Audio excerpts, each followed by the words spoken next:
Meaning of cyclic.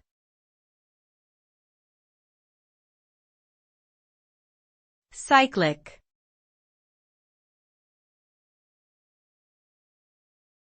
Cyclic.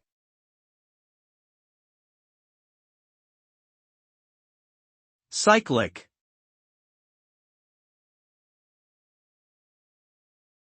Cyclic.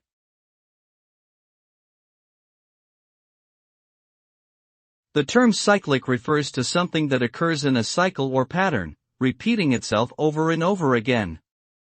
It implies the existence of a sequence of events that follow a predictable order.